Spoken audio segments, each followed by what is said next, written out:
welcome back to my channel. It's your favorite mermaid. As you see, I'm doing all right. I'm outside. I am enjoying the evening sun. It feels good. We got a good breeze going, and I'm actually not dying out here, so that's a plus.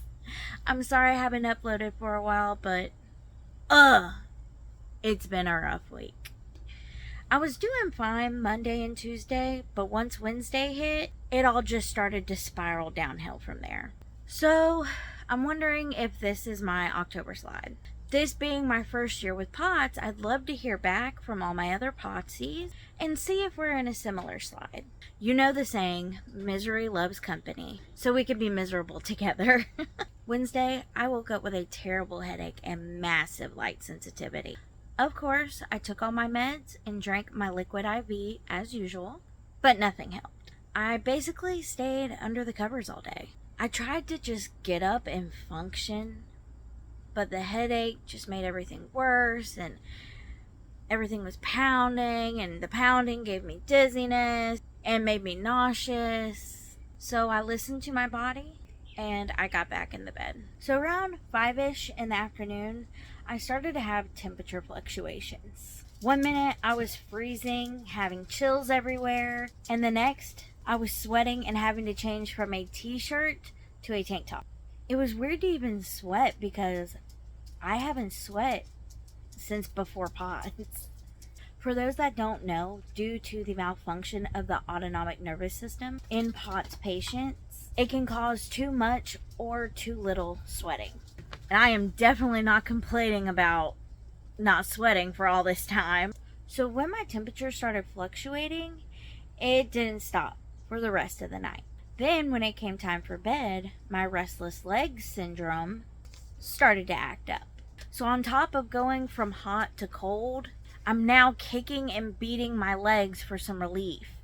I used to use cannabis to treat my RLS, but since having POTS, that's out of the question. Then to top it all off, my husband was snoring right through it all. So I didn't get to go to sleep until after 4 a.m., which used to be all fun and games, but now I'm old. Jeez. I remember staying up till 4 a.m., not a care in the world. You could just get you 2 to 3 hour nap, be just fine to go. Man, those were the days. I feel old. Then Thursday came along, and I've been in pain on and off since. I woke up with a headache again and some light sensitivity. I tried to get up and do stuff and just have a normal, productive day, but blood pooling had something different in mind. Now, I wear compression socks every day, but I still pulled in my feet and calves to the point that it was painful. Not just painful, painful. I've pulled a little bit, but never to the point of it being so terrible that I can hardly stand or walk. And not being able to walk made me really emotional. Then I just spiraled. I just spiraled with my emotions because, oh God, not being able to walk probably became like one of my biggest fears. If you've watched my diagnosis video, then most of you know from 2013 to 2020, my husband's life was on pause due to epilepsy. Most of this time, his seizures were out of control, and I was the only one able to work. I went to school and became a lab tech. Then I managed my own lab for 4 years.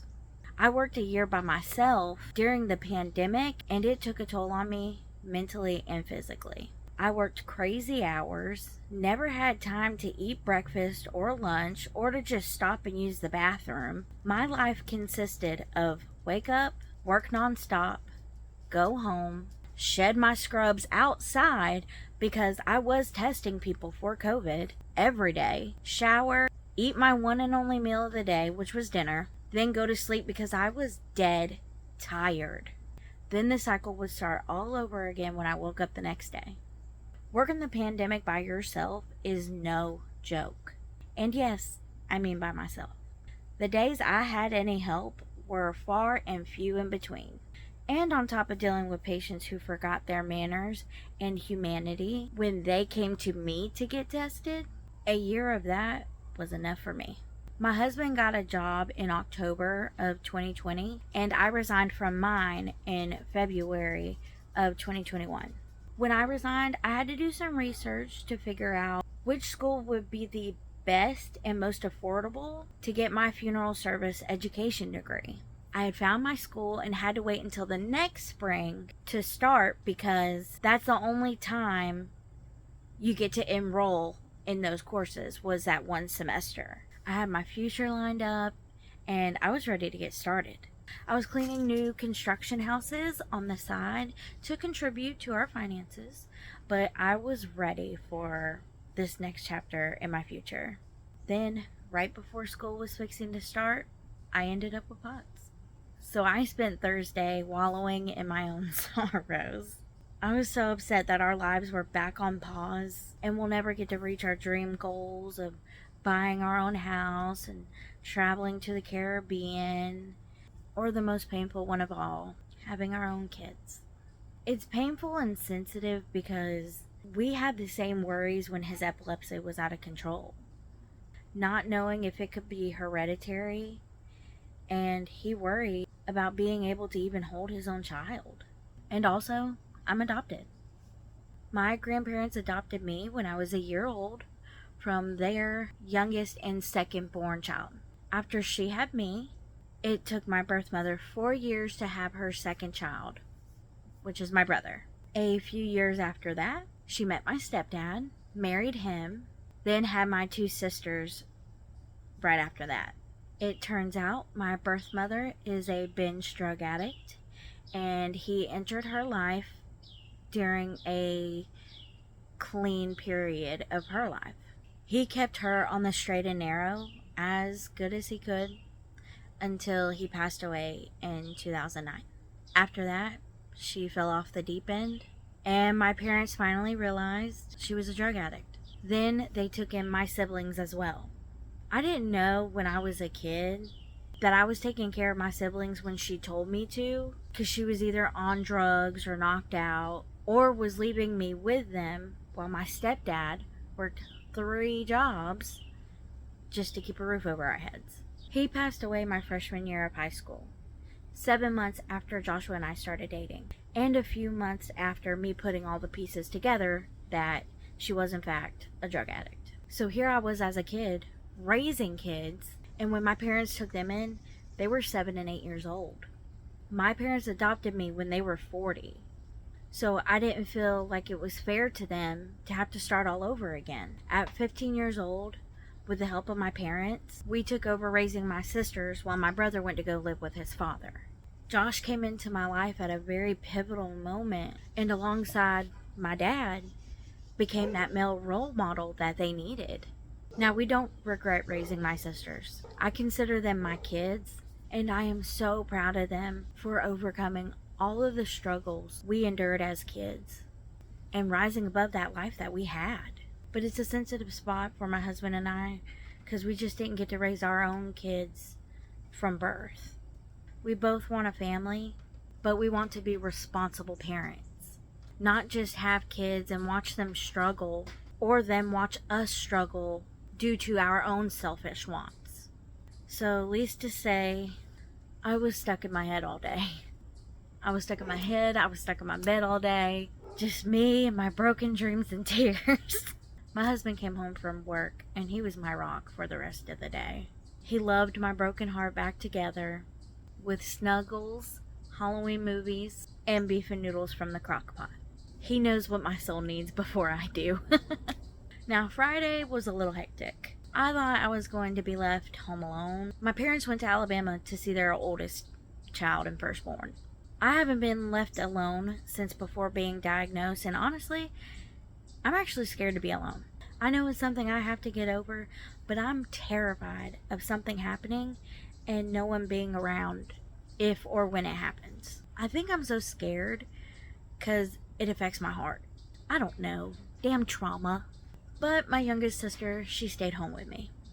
And it's usually my cleaning and laundry day, but I didn't want to have a Fall Out Boy moment and scare her. So I waited for my hubby to get home and did some light cleaning and did the laundry while he cooked dinner. Around 6 p.m., I started blood pooling again, and it didn't stop, not even when I went to bed. I had the same issue Wednesday night. My temp was fluctuating, my legs were kicking, I was beating them just to get some relief, and I tossed and turned just trying to be able to get some sleep. I finally fell asleep after 4 a.m. again. Now Saturday, Saturday by far has been the worst day since being diagnosed with POTS. I woke up in so much pain. Of course, like every morning, I woke up with some light sensitivity, but when I lifted my arm to cover my face from the light, I let out the most pitiful groan. It turns out I had pulled in all 4 of my limbs, including my hips. I pulled so bad in my right hand and in my hip that they were numb to the touch but pounding in pain. I couldn't sit up. I could barely move no matter how hard I tried. Then I just began to cry. Josh woke up panicking and asked me what was wrong. I told him to lift the blanket and he just gasped. He quickly got up and helped me sit in a comfortable position. He put my compression socks on for me. He then began to move my legs to get the blood flowing again and to just get that blood moving that had pulled in my legs and in my hips. It was so painful. I was crying and I just couldn't take much movement at all. My hips had pulled so bad, the pain was terrible. He helped me to get rid of most of the pulling and then elevated my legs for me so it could keep that blood flow going. But I ended up pulling so bad in my left hand that it quit working for a few hours. I couldn't make a fist or grip anything, which sucks because I'm a lefty. It took me forever to eat and forever to get up and use the bathroom and make it back to the bed. Josh was such a lifesaver this past Saturday. But the worst part about Saturday was I had to miss our niece's birthday party. Josh didn't want to leave me, but my sisters were home that day, so I promised him that I would call them if I needed anything and to ask them to help me with whatever I needed. After he left for the party, I again had an emotional pity party. It was that day that I realized I was going to have to give in and get a wheelchair or a rollator. Ever since being diagnosed and educating myself about this illness, I have been very adamant that I would do everything possible to not end up in a wheelchair or a rollator. And I have. I do my daily exercises to strengthen my leg muscles. I wear compression socks every day to help with blood flow. I do leg massages to increase the blood flow and drink literally almost a gallon of water a day. And everyone says, oh, just mind over matter. Just keep going. You won't end up in a wheelchair if you work hard enough. But that's the thing. There is no such thing as mind over matter when it comes to having a chronic illness. I can have the positive mindset all I want, but I can't actually will my body to function normally or to work normally when I want it to. So I stopped driving myself mad and listened to my body. And it says on those really painful days, I need the extra help just to walk and to stand and to move. I have a follow-up appointment on the 20th with my cardiologist who diagnosed me with POTS, and I will be asking about a wheelchair or a rollator and also a handicap tag for my car. After a miserable and emotionally draining Saturday, I had a mental health Sunday. I woke up in a lot less pain and was able to move around and walk on my own. I woke up and made me breakfast. I had a decaf cup of coffee and sat in the shade outside and meditated. I let go of the things I can't control and accepted that there will be more days that I can't control, and to continue to try to love myself through this whole process. I let go of the anger that I have towards myself And I also talk to God to try to rid my anger that I have towards Him as well. Don't get me wrong, I know things happen for a reason, but I just don't understand how stripping me of my life and leaving me with this has any reasoning behind it. Now, don't come for me, y'all. I said I'm trying to work it out with me and the big man, so don't worry. And to wrap up my day, I had an awesome book to read, had dinner with Josh, and watched scary movies. With today being World Mental Health Day, I thought it was important to share my bad week and end it on a good mental note.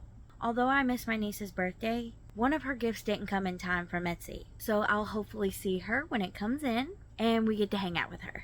And yeah, I'm going to have to get a wheelchair or a rollator, but it's gotta be cute. So of course, I'm going to be mermaiding it out. Yeah, I spent a few nights battling restless legs, but my husband found me a Delta 8 pen from our favorite vape shop, and they helped him find the perfect vape pen for me. Shout out Chanley, love you. And thanks to our favorite vape shop and thanks to Chanley, I had my very first restful sleep last night, thanks to that Delta 8 pen. Other than still blood pulling, I'm back to being able to move around and walk again. To my potsies, let me know if your October slide sounds just like mine. What symptoms do you have? How bad does yours get? And what do you do to relieve the symptoms? What are your relief tips and tricks? Stay tuned. We're finally going to get crafty in the next video. I promise. Continue to ride this wave of my journey with me. Be careful. I wish you all the spoons. And I love you all dearly. See you next time. Bye.